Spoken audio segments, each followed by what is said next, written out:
Hello friends, I am Dr. Ajay Kothari. I am a consultant spine surgeon at Sancheti Hospital, Pune. And I'm Sona Kolke. I'm an associate professor at Sancheti College of Physiotherapy in Pune. आज हम यहाँ पे एक बहुत interesting topic लेकर आए हैं और उस टॉपिक का नाम है myths and facts in spine, जिसको मराठी में कहते हैं समझ और गैर समझ, और जिसको हिंदी में कहते हैं कि क्या असलियत है और क्या लोगों में गलत फहमी है कि क्या करना चाहिए क्या नहीं करना चाहिए.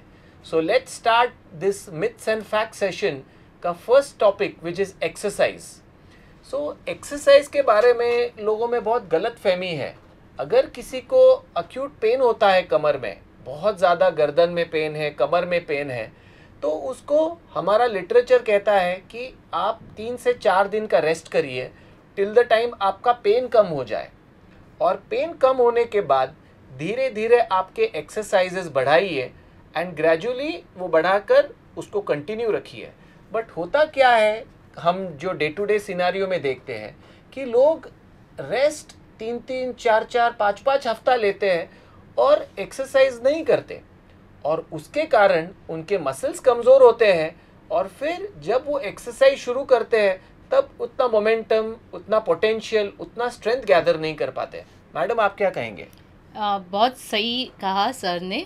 सो बेसिकली क्या होता है, हमारी जब पीठ में दर्द है, कमर में दर्द है, गर्दन में दर्द है, सर ने जैसे बहुत अच्छी तरह से समझाया कि पहले 3-4 दिन थोड़ा आराम करना चाहिए, लेकिन जैसे जैसे पेन कम हो जाए, आपको जितनी हलचल आप कर सकते हो, आपका दर्द आपको जितना हलचल करने के लिए अलाउ करता है, उतना आपने हलचल करना चाहिए. और ये नहीं है कि बस पेन कम हो गया तो मैं अपना ऑफिस शुरू करता हूँ, मैं बाहर टहलना शुरू करता हूँ. नहीं, घर के घर ही अगर पेन बहुत था 3-4 दिन पहले, तो घर के घर ही आप टहल सकते हो. घर के घर ही थोड़े बेसिक एक्सरसाइजेस, थोड़ा बेसिक अपना काम करते जाइए, हलचल जारी रखिए, क्योंकि जितना पेन आपको अलाउ करता है उतनी हलचल आपने करनी चाहिए.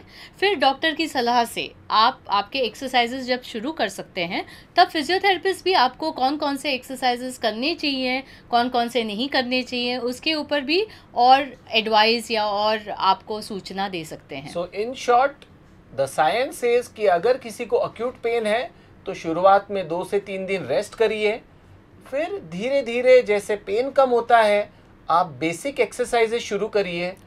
बेसिक घर के घर में टहलना शुरू करिए. ये नहीं कि तुरंत जाके ऑफिस में 8-8, 10-10 घंटा काम कर रहे हैं, गाड़ी चला रहे हैं और ट्रैवलिंग कर रहे हैं, ये नहीं करना है. और फिर जैसे पेन 80-90% कम होता है, जो कोई 2 हफ्ते में होगा, फिर आप अगले लेवल के एक्सरसाइज शुरू करिए. सो बेसिक लेवल 1 एक्सरसाइजेस होते हैं, फिर पेन और कम होने के बाद लेवल 2 एक्सरसाइजेस, फिर लेवल 3, और फिर होता है कि आप आपका योगा, जिम और कोर स्ट्रेंथनिंग शुरू करें. दूसरा इम्पॉर्टेंट लोगों में मिथ है कि अगर मुझे कमर या गर्दन में दर्द है तो मुझे ट्रैक्शन लगा के रखना चाहिए. गर्दन के लिए ट्रैक्शन लेना चाहिए, कमर के लिए ट्रैक्शन लेना चाहिए, और लोग 8-8, 10-10, 15-15, 20-20 दिन ट्रैक्शन लेते हैं. सो ट्रैक्शन के बारे में करंट कंसेंसस ये है कि ट्रैक्शन का कोई साइंटिफिक बेसिस नहीं है.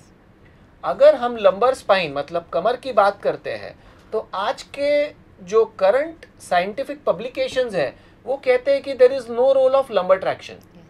ट्रैक्शन का रोल है कि बस वो आपको बेड में लिटा के रखता है. It ensures that you take rest.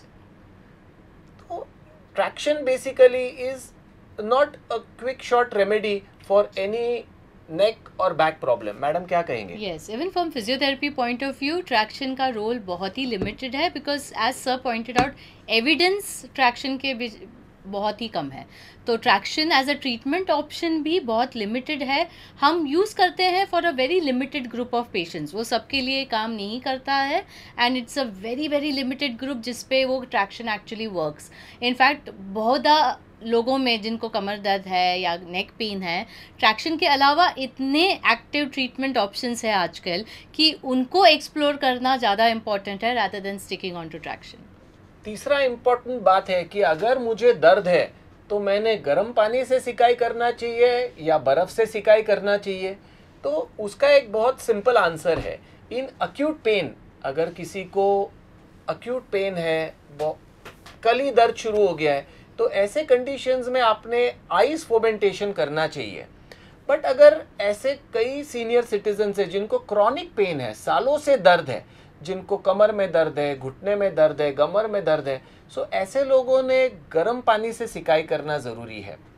The current publication also suggests that there is something called as contrast bath, जिसमें आप 1.5 से 2 मिनट बर्फ़ से सिकाई करिए और उसी वक्त गर्म पानी से सिकाई करिए, जिससे आपको पेन रिडक्शन में, पेन कम होने में काफ़ी हेल्प मिलेगा।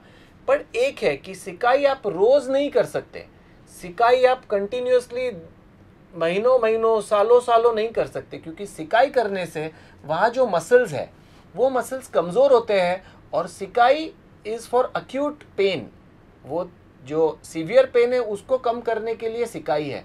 सो वो मैक्सिमम 2 या 3 दिन करना अच्छा है। बट अगर कोई सिकाई दिन रात कर रहा है, महीनों महीनों कर रहा है, वो गलत है। मैडम क्या कहेंगे?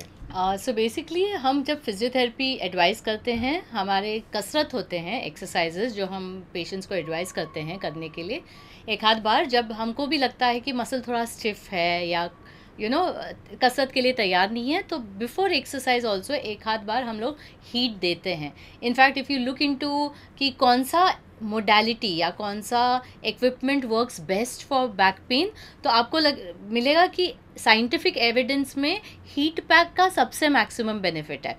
सो एक्चुअली इट रियली वर्क्स, लेकिन as sir said it's not as if आप महीनों महीनों ले रहे हैं और कुछ नहीं कर रहे हैं उसके बारे में, ये नहीं चलेगा। तो आप कसरत करते वक्त, कसरत से पहले या कसरत के बाद थोड़ा सा मसल रिलैक्स करने के लिए आप 10 मिनट के लिए श्योरली हीट पैक ले सकते हैं। In fact is very good evidence for heat in back pain and neck pain. देखो हीट पैक क्या काम करता है कि जब आप किसी पार्ट का सिकाई करते हो, तब वहाँ पे जो ब्लड वेसल्स है, वो ब्लड वेसल्स का ब्लड फ्लो बढ़ जाता है। तो जब वहाँ पे ब्लड फ्लो बढ़ जाता है तो एक पेन प्रोड्यूसिंग सब्सटेंस होता है, वो वॉश आउट हो जाता है, और ज़्यादा ब्लड फ्लो वहाँ आने के कारण वहाँ पे जो पेन प्रोड्यूसिंग सब्सटेंस है वो वॉश आउट हो जाता है और आपका पेन कम होता है। And also I guess the muscles also relax, वो मसल्स भी बहुत रिलैक्स हो जाते हैं because absolutely. So friends, stay tuned, और बहुत इंपॉर्टेंट मिथ्स एंड फैक्ट हमारे हेल्थ, ऑर्थोपेडिक्स और स्पाइन रिलेटेड आने वाले हैं, सो कहीं जाना मत। आपके गलत फहमियों का खुलासा, या तो जो सच्चाई है और जो गलत फहमी हम